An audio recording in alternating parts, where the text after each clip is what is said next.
sa Papa Dudut Stories, ikaw ay hindi nag-iisa.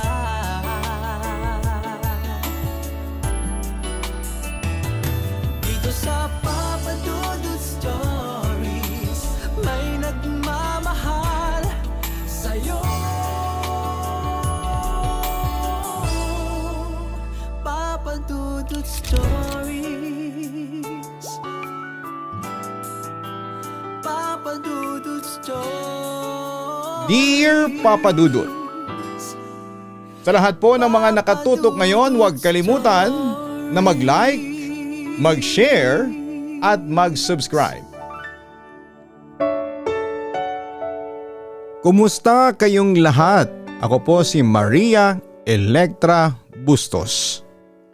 45 years old at taga Malolos, Bulacan. Oo, alam kong tunog superhero ang pangalan kong Electra. Pero yan talaga ang totoong nasa birth certificate ko.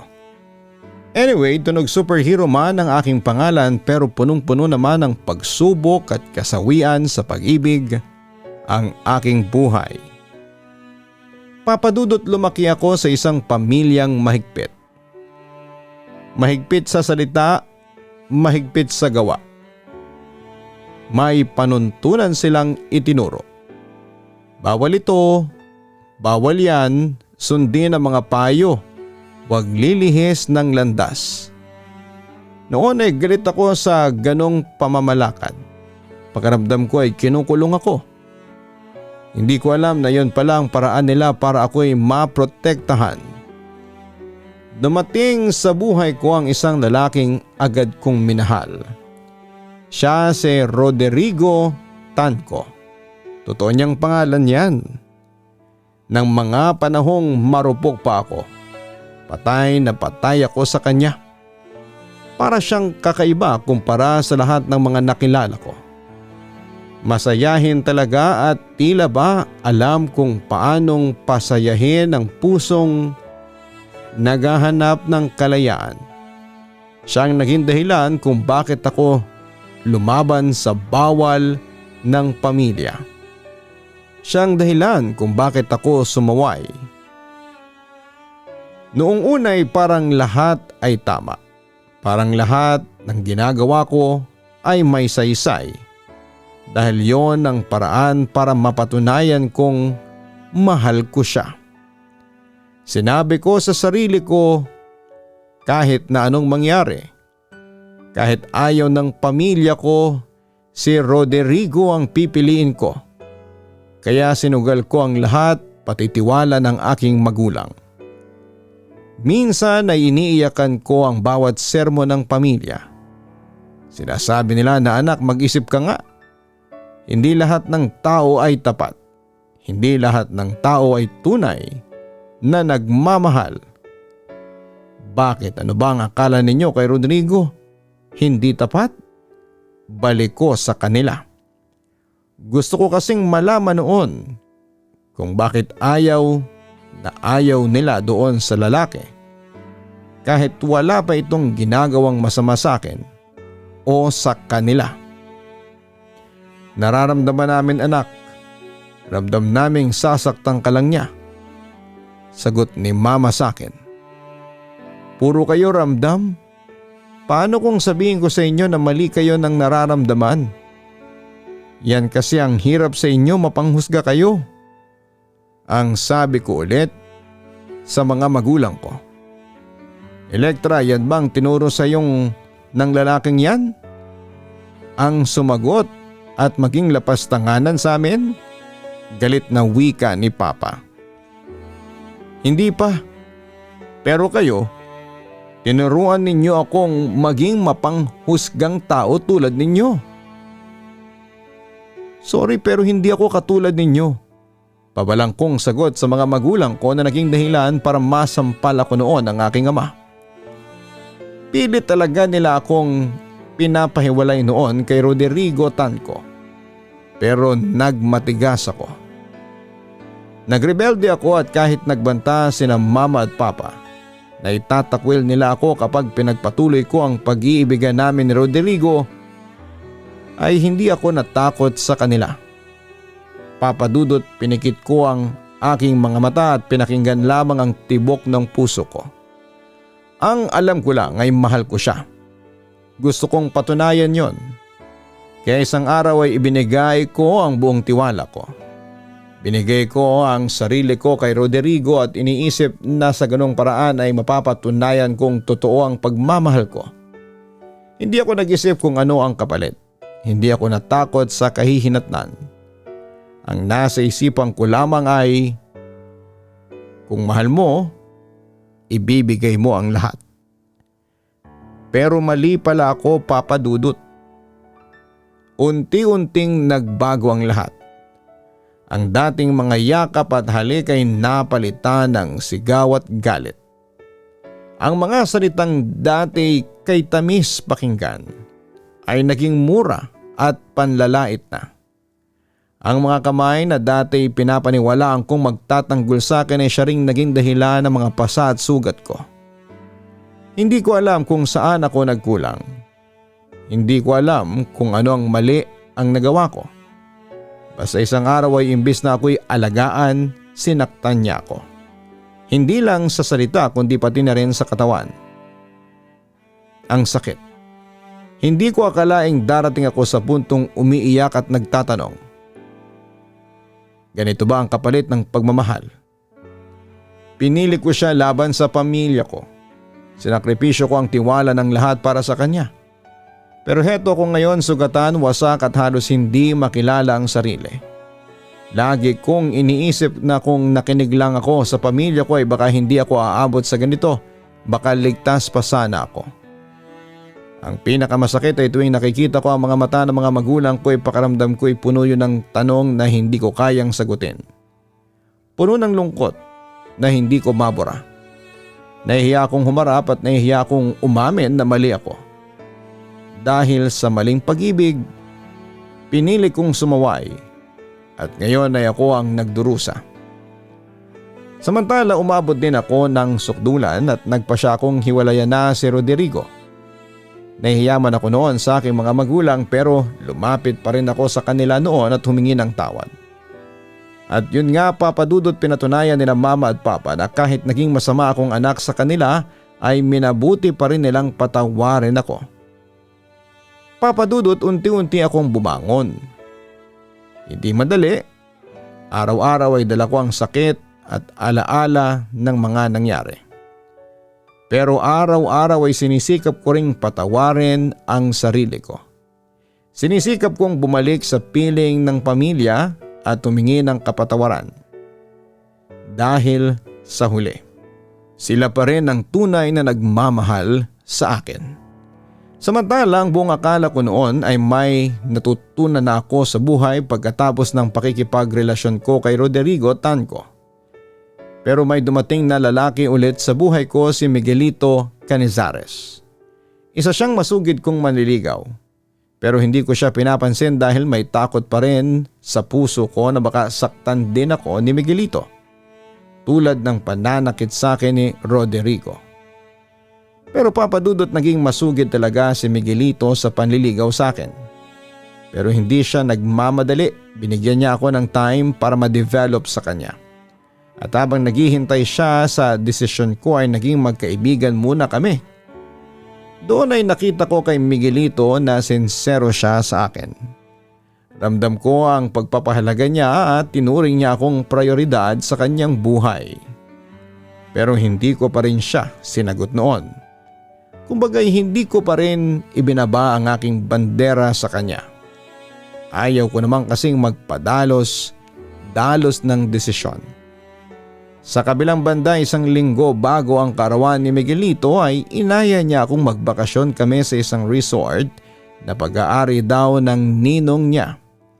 Pumayag naman ako at gusto ko sanang magsama ng mga kaibigan namin. Pero nakiusap sa akin si Miguelito na sana kaming dalawa lang daw. At dahil naman sa birthday niya kaya pumayag ako sa kahilingan niya. Kaming dalawa lamang ang nagbakasyon sa isang resort sa Laia sa San Juan, Batangas. Papa Dudut, simula pa lang ng biyahe ay ramdam ko na ang kakaibang kaba. Sa loob ng sasakyan habang nakatanaw sa dagat na unti-unting sumisilip sa kalsada ay mahigpit ang hawak ko sa kamay ni Miguelito. Pero ginarantiya naman niya sa akin na magiging masaya at unforgettable ang bakasyon naming dalawa. Samantala pagdating namin sa resort ay sinalubong ako ng malawak na tanawin. Dagat na tila walang hanggan. Ulap na parang niyayakap ang bundok. At kwartong may malaking bintana kung saan ay pumapasok ang liwanag ng araw. Para bang nananaginip ako. Pero totoo ito.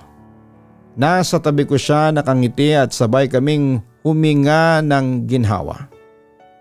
Eto na tayo. Sabi niya nakatingin sa akin na para bang ako ang pinakamahalagang tanawin. Simula pa lang ito. Napangiti ako at napayakap sa kanya. Ang yakap na yon ang nagpatunay na lahat ng pagod, paghihintay at sakripisyo ay may kapalit. Isang pagkakataon na kami lamang dalawa. Pagkatapos ng mahabang biyahe, nahiga kami sa kama. Magkatabi, magkahawak kamay at tahimik lamang kami, ngunit hindi nakabibingi ang katahimikan. Sa halip ay yon ang puno ng mensahe ng tiwala at kasiguraduhan.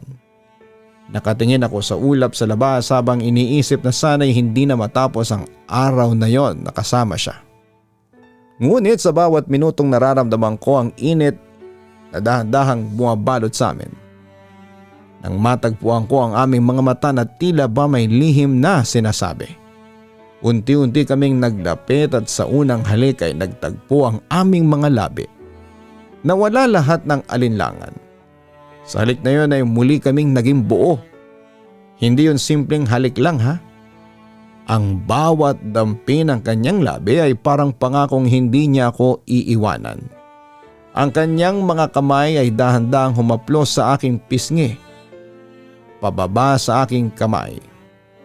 At bawat haplos ay nagsasabing ligtas ako sa kanyang piling. Ang puso ko'y kumakabog. Hindi dahil sa takot kundi naman sa pananabik. Hindi ko na napigilan ang mga luhang bumagsak sa aking pisngi. Hindi yun luha ng pangamba kundi luha ng pasasalamat. Sa unang pagkakataon ay naramdaman kong handa na akong magtiwala ng buo. Mahal kita, Elektra. Bulong niya habang hinahaplos ang buhok ko at doon ko ibinaba ang lahat ng aking pader. Sa gabing yon ay nagpaubaya ako. Pinikit ko ang aking mga mata at tinayaan ng sarili ko na maramdaman ang bawat halik at bawat yakap niya. Bawat paghagod niya.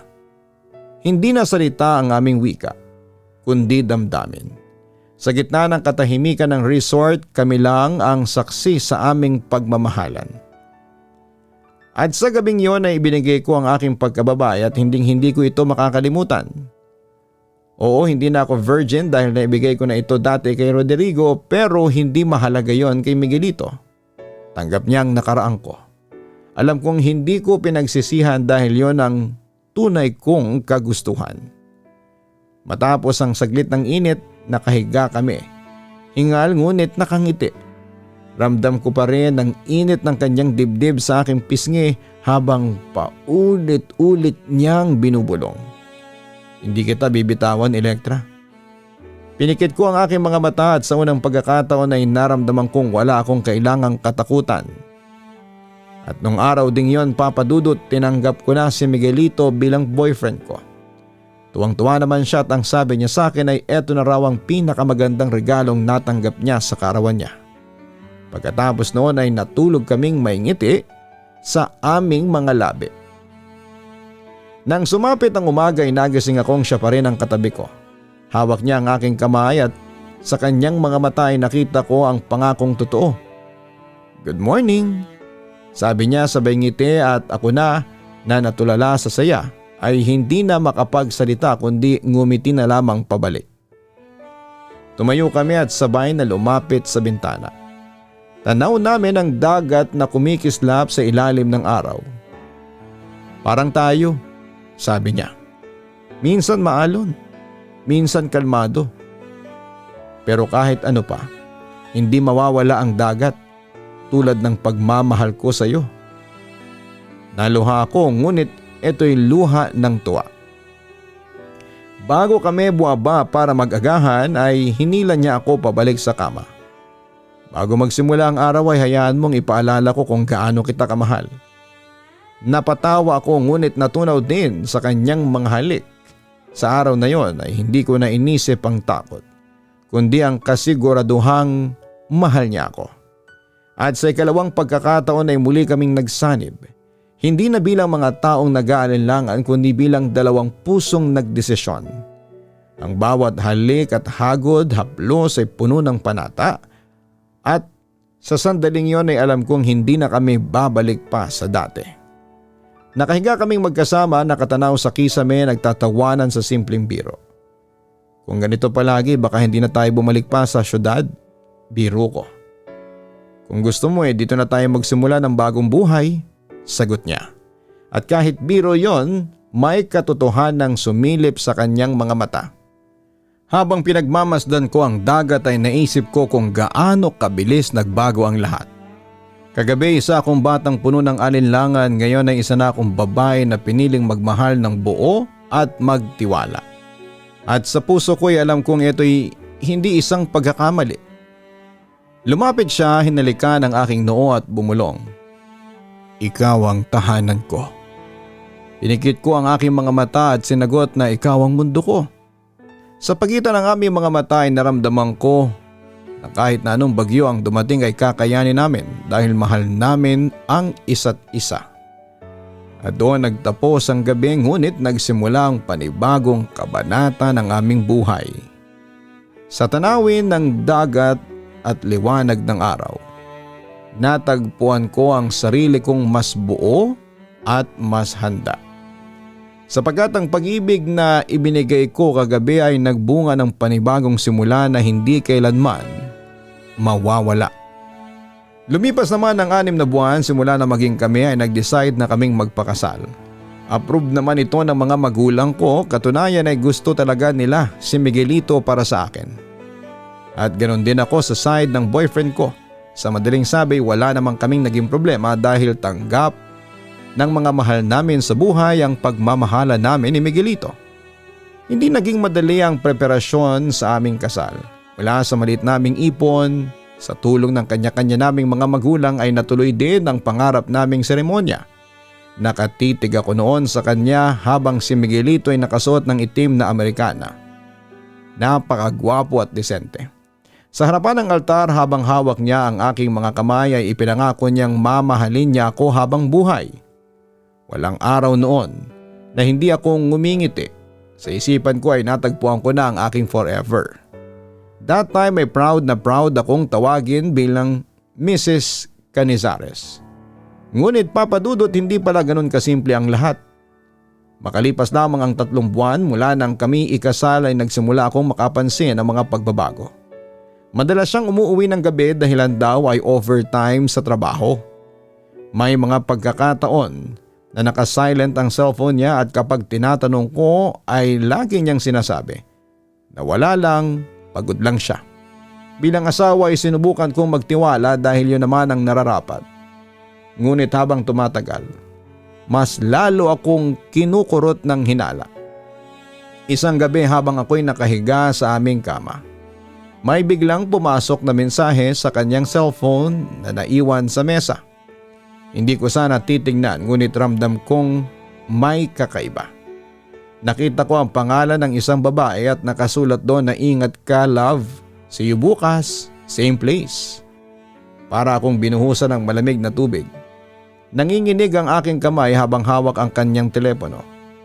Kinabukasan ay nagpanggap akong may lakad at hindi pumasok sa trabaho. Sinundan ko siya nang hindi niya alam. Tumigil ang kanyang kotse sa isang hotel sa bayan. Doon ko nakita ang pinakamasakit na larawan ng aking buhay. Ang asawa ko'y pinakasalan ko at pinangakuan ako ng walang hanggang pagmamahal ay yakap-yakap ang isang babae. Magkahawak sila ng kamay at magkahalika na parabang sila ang mag-asawa. Parang bumagal ang oras, nanlamig ang aking katawan at nanginginig ang tuhod ko. Napasandal ako sa pader, pinipilit kong huwag lumuha ngunit hindi ko mapigil. Para akong binabarena sa dibdib. Sumakit, umahapdi at tila nawala ng saysay ang lahat. Ang bawat pangakong binitawan niya sa akin sa harapan ng altar ay tila mga basurang itinapon sa gilid. Naisip ko na paano niya nagawa ito. Ilang buwan pa lamang kaming ikinakasal. Ilang buwan pa lang kami mula nang isinuot niya ang singsing sa aking daliri at ipinangako niyang ako lamang ang kanyang mamahalin. Wala pa kaming anak at nagsisimula pa lamang kami ng aming buhay mag-asawa. Ang buong akala ko ay magiging tapat si Miguelito sa akin kasi yun ang ipinakita at pinaramdam niya sa akin. Simula nung nanligaw pa lamang siya sa akin. Ngunit bakit? Bakit sa ganito pa nagtapos? Ano nangyari sa kanya? Bakit bigla-bigla siyang nagbago? Papa Dudut, dahan-dahan akong lumapit at tinawag ang kanyang pangalan. Nagulat si Miguelito at lalo pang nagulat ang babae na kasama niya. Kita ko ang pagkataranta sa kanyang mga mata. Sinubukan niyang magpaliwanag ngunit wala na akong naririnig. Ang tanging gumuguhit sa isipan ko ay ang kanyang kasinungalingan at pagtatraidor. Ang mga halik na dapat sa akin lamang ay ibinabahagi na niya sa iba. Hindi ko na napigilan ang mga luha ko at sumigaw ako, umiyak at doon ko naramdaman ang isang sakit na hindi ko akalaing kakayanin ko. Tumalikod ako at iniwan sila habang sila'y pilit na humahabol, nagsusumamo ng tawad. Ngunit ano ba ang silbi ng patawad kung ang puso ko ay durog na durog na? Umuwi ako sa bahay ng aking mga magulang, doon ako muling kumapit. Umagulhol at ibinuhos ang lahat ng sakit. Hindi ko akalain na sa murang edad ng aming pagsasama ay mararanasan ko kaagad ang ganitong trahedya. Ilang gabi akong hindi nakatulog at paulit-ulit na bumabalik sa isipan ko ang larawan ng aking asawa na may kasamang ibang babae. Lumipas sa mga araw at patuloy siyang nagmamakaawa. Nagsusulat siya ng mga liham at nagpapadala ng mga bulaklak at sinasabing nadala lang daw siya ng tukso. Ngunit para sa akin ay walang halaga ang mga paliwanag niya, ang tiwala na minsan kong ibinigay ng buo ay hindi ko na maibabalik pa. Dito ko na nga na-realize na hindi sapat ang kasal para itali ang puso sa isang tao. Hindi sapat ang singsing o ang mga pangakong binitawan sa harapan ng altar. Ang tunay na pagmamahal ay nasusukat sa katapatan, sa paninindigan at sa kakayahang umiwas sa tukso. At sa lahat ng ito ay bigo siya. Hanggang ngayon, pinagsisisihan ko ang pagmamadali naming magpakasal. Siguro kung mas pinili kong kilalanin pa siya ng mas matagal ay malalaman kong hindi siya handa sa responsibilidad ng buhay may asawa. Ngunit nangyari na at wala na akong magagawa kundi ang tanggapin ang katotohanan. Ngayon naman ay unti-unti kong ibinabalik ang aking sarili. Unti-unti kong tinatanggap na minsan kahit gaano natin kamahal ang isang tao, hindi ibig sabihin ay kaya na rin nilang suklian yon. At minsan ang pinakamabigat na desisyon ay ang lumayo, kahit na masakit, para mailigtas ang sarili mula sa paulit-ulit na pagkawasak. Sa ngayon, Papa Dudut, ay legally separated na kami at akala ko yung magiging karelasyon niya yung babaeng nakita kong kasama niya. Pero mas minabuti ni Miguelito na huwag nang makipagrelasyon. Ako rin, hindi na rin ako tumingin pa sa iba. Nagkikita pa rin kami ni Miguelito, nagkakasama pero casual na lang. Although may mga pagkakataon na umiiyak siya sa harapan ko at nagmamakaawa na makipagbalikan ako sa kanya. Pero ang desisyon ko ay tama na. Masyado nang marami ang mga desisyong pinagsisihan ko. Kaya eto ako ngayon, 45 years old pero walang sariling pamilya. Pero okay na rin. Ang importante na lang sa ngayon ay kasama ko ang mga magulang ko at ang mga taong totoong nagmamalasakit sa akin.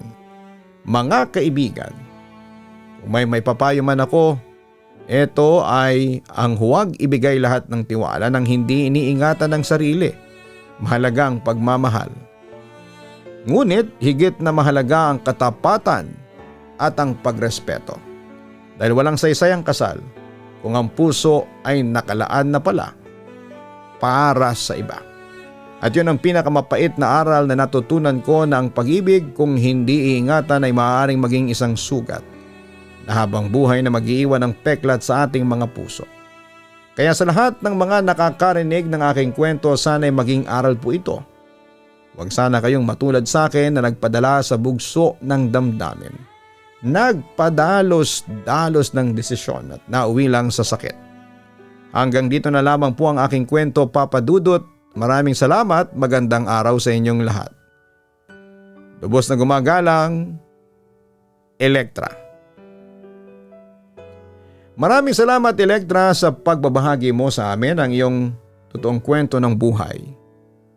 Ang matalinong desisyon sa buhay ay nangangailangan ng kalmadong pag-iisip, pagsusuri sa mga posibleng kahihinatnan o yung mga pros and cons, at paghingi ng payo sa mga mapagkakatiwalaang tao.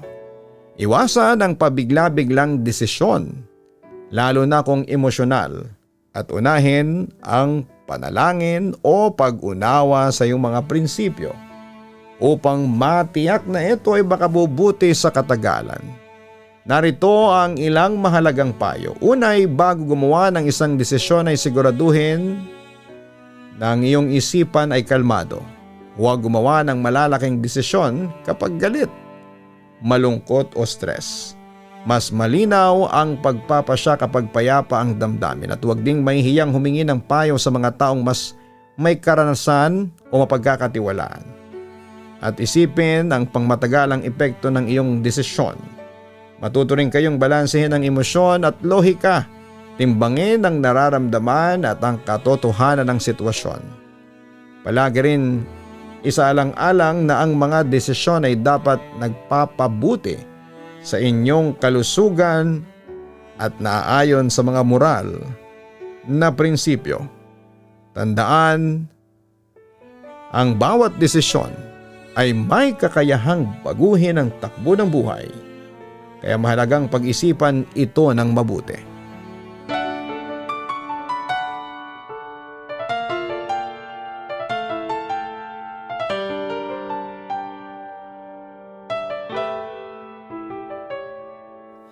Ang buhay ay mahiwaga, laging may lungkot at saya.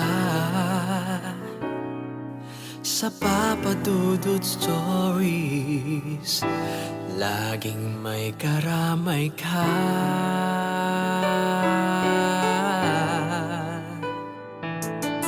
Mga problemang kay bigat,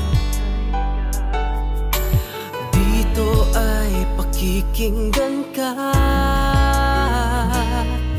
Sa Papa Dudut Stories, kami ay iyong kasama. Dito sa Papa Dudut Stories, ikaw ay hindi nag-iisa.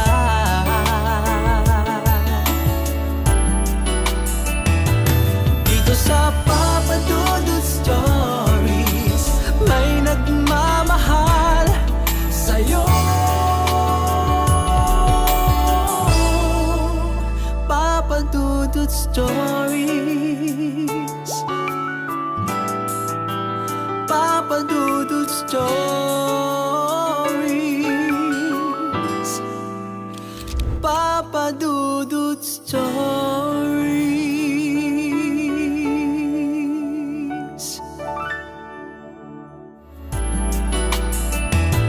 Dito sa Papa Dudut Stories, may nagmamahal sa'yo. Papa Dudut Stories, Papa Dudut Stories. Hello mga ka-online, si Papa Dudut po ito. Nag-enjoy ka ba sa ating kwento ngayong araw?